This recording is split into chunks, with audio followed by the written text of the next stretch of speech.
एक बड़ा ही धनवान आदमी एक गांव में रहता था। जैसे कि ज़्यादातर पैसे वालों को होता है, इस धनवान सेठ को भी अपने पैसों का घमंड था। वह जिस गांव में रहता था वहां पर ज़्यादातर लोग किसान थे। इन सभी किसानों के पास जितनी ज़मीन थी उससे कई गुना ज़्यादा ज़मीन इस सेठ के पास थी। कई गरीब किसान तो इसके लिए इसके खेतों में काम करते थे। इसी गाँव में मोहन नाम का एक बड़ा ही मेहनती और सच्चा किसान रहा करता था। मोहन का परिवार थोड़ा बड़ा था। उसके परिवार में उसके बूढ़े माँ बाप, पत्नी और 3 बच्चे थे जो अभी काफ़ी छोटे थे। मोहन के पास ज़्यादा ज़मीन नहीं थी, लेकिन जितनी भी थी उसमें वह बड़ी मेहनत करता और अपने परिवार का पेट पालने लायक अनाज उगा लेता था। बाकी के किसान भी यह देखकर हैरान रह जाते कि कोई कैसे इतनी सी ज़मीन में इतना ज़्यादा फसल उगा सकता है। एक वर्ष उस गांव में काफ़ी ज़्यादा बारिश हुई, जिसके चलते कई किसानों की फसलें बर्बाद हो गई, जिनमें से एक मोहन भी था। अब मोहन धर्म संकट में पड़ गया, क्योंकि उसके परिवार में उसके अलावा कोई और कमाने वाला नहीं था और अपने परिवार को भूखा मरते हुए देख नहीं सकता था। वह जानता था कि इस गाँव में अगर कोई उसकी मदद कर सकता है तो वह वही घमंडी सेठ है, जिसने गांव के कई अनगरीब किसानों की या तो कर्जा दिया है या अपने यहाँ काम पर रखा हुआ है। हाथ पर हाथ धरे बैठे रहने के बजाय उसने उस सेठ के पास जाने का फैसला किया और एक दिन उसके पास चला गया और उनके पास पहुँच करके मोहन बोला, सेठ जी आपकी बहुत मेहरबानी होगी अगर आप मुझे थोड़ा सा कर्जा दे दे तो जिससे मैं अपने खेतों में फिर से कोई फसल उगा सकूं, या फिर आप मुझे नौकरी अपने यहाँ दे दे ताकि मेरे परिवार को 2 वक्त का खाना मिल सके। घमंडी सेठ को उसकी इन बातों का कोई मतलब नहीं था, लेकिन गांव के सारे लोगों की तरह वह यह भी जानता था कि मोहन कितना मेहनती है और वह जिस खेत में भी काम करेगा वहाँ वह दोगुनी फसल उगा सकता है। सेठ ने सोचा, अगर मैं इसे पैसे उधार देता हूँ तो शायद यह इस स्थिति में नहीं है कि मुझे वापस लौटा सके, लेकिन अगर मैं इसे अपने खेतों में काम करवाता हूँ तो मुझे ज़रूर दोगुना फ़ायदा होगा। सेठ मोहन से बोला, देख भाई, पैसा तो मैं तुझे दूंगा नहीं और मेरे पास अभी खेतों में काम करने के लिए कई किसान पहले से लेकिन तुझ पर तरस खाकर मैं तुझे अपने खेतों में नौकरी देता हूँ, पर मैं तुझे इसके लिए ज़्यादा पैसे नहीं दूंगा, बाकी को 300 देता हूँ, तुझे 200 ही दूंगा, मरता क्या ना करता। मोहन ने सेठ की शर्त मान ली। उसी दिन से सेठ के खेतों में काम करना शुरू कर दिया। 2 महीनों तक नियमित वह सेठ के खेतों में जाकर कड़ी मेहनत करता और देखते ही देखते 4 महीने का काम उसने अपनी मेहनत से 2 महीनों में ही खत्म कर दिया। सेठ उसके काम से काफ़ी खुश था, लेकिन वह कभी जताता नहीं था। जब सेठ ने देखा कि उसका खेतों का काम अब खत्म हो चुका है, अगर वह मोहन को काम से निकाल देता है तो उसके 2 महीने के पैसे बच जाएंगे। तब सेठ ने मोहन को काम से निकालने का फैसला किया। एक बार सेठ को यह विचार भी आया कि इतना मेहनती आदमी शायद इसे दोबारा ना मिले, लेकिन फिर उसने सोचा जब अगले साल काम आएगा तब उसे फिर से नौकरी पर रख लूँगा। आखिर इस गांव में उसके अलावा है ही कौन जिसके आगे ये लोग अपना हाथ फैलाएंगे। एक दिन सेठ ने मोहन को अपने पास बुलाकर उसको उस दिन का पैसा दिया और साथ में यह भी कहा कि कल से तुम काम पर मत आना। अब मेरे पास तुम्हारे लिए कोई काम नहीं बचा है। जब मेरे पास काम आएगा तो मैं तुम्हें बुला लूँगा। वह सुनकर मोहन का दिल बैठ गया।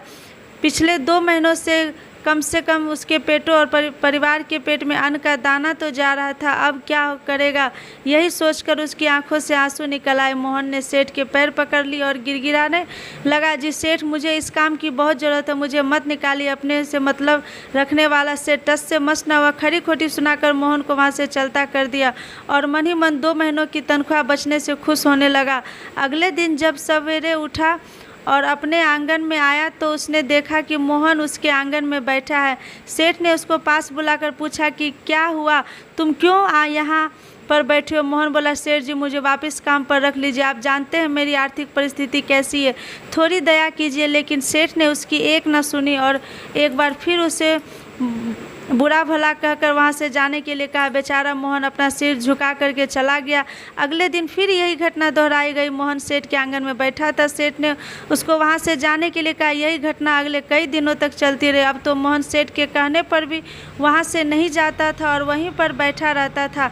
एक बार सेठ ने उससे पूछ लिया, तुम कैसे आदमी, मैं तुम्हारा कितना अपमान करता हूँ लेकिन तुम्हें कोई फ़र्क नहीं पड़ता।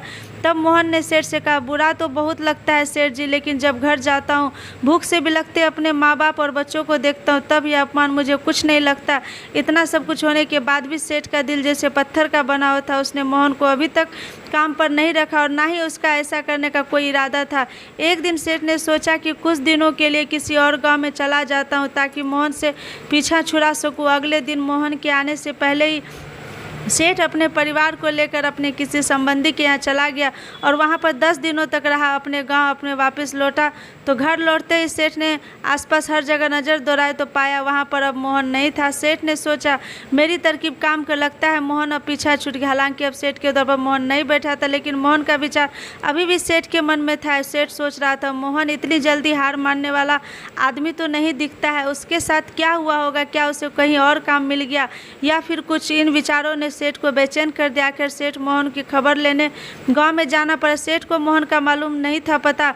उसने आस पड़ोस में किसान से पूछा कि मोहन घायल हो चुका है और अपने घर पर आराम कर रहा है। सेठ ने जब उसके घायल होने का कारण लोगों से पूछा तो सेठ को पता चला जब सेठ अपना घर छोड़ किसी गांव में गया था तभी घर बंद देखकर कुछ चोर यहाँ चोरी करने आए और उसे रोकने की हाथापाई में मोहन चोटिल हो गया। यह सब जानने के बाद सेठ का पत्थर दिल भी मोम की तरह पिघल गया। सेठ ने अपने किए पछतावे पर सेठ ने उसे अपने आप को याद दिलाया कैसे उसने शरीफ और सच्चे आदमी को ज़्यादा काम करवा कर भी उसका पूरा पैसा नहीं दिया।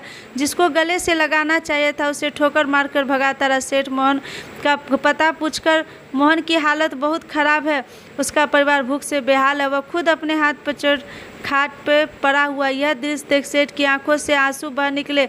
सेठ ने मोहन के पास जाकर उसे सच्चे दिल से माफ़ी मांगी, उसकी मेहनत के पैसे उसका इलाज करवाया और उसकी हमेशा के लिए यहाँ पर काम पे रख लिया। दोस्तों, इस खूबसूरत कहानी से हमें कई सीख मिलते हैं, जैसे कि पहला पाठ, अगर भगवान ने हमें दूसरों से बेहतर ज़िंदगी दी है तो हमें उसका फ़ायदा नहीं उठाना चाहिए और हो सके तो ज़रूरतमंदों की ज़िंदगी में भी सुधार करने की कोशिश करनी चाहिए। दूसरा पाठ, कठिन से कठिन समय में ईमानदारी और सच्चाई का साथ कभी नहीं छोड़ना चाहिए। हाँ, यह मार्ग बड़ा कठिन है लेकिन इसकी मंजिल तक आदमी ज़रूर पहुंचता है और उसका फल भी बहुत अच्छा मिलता है। तीसरा पाठ, जब तक हम अपने बारे में सोचना बंद नहीं करते तब तक हम दूसरों के बारे में सोच नहीं सकते और उसका दर्द नहीं समझ सकते। किसी ने खूब कहा है, खुद के लिए जिया तो क्या जिया, दूसरों के लिए जीना ही जिंदगी।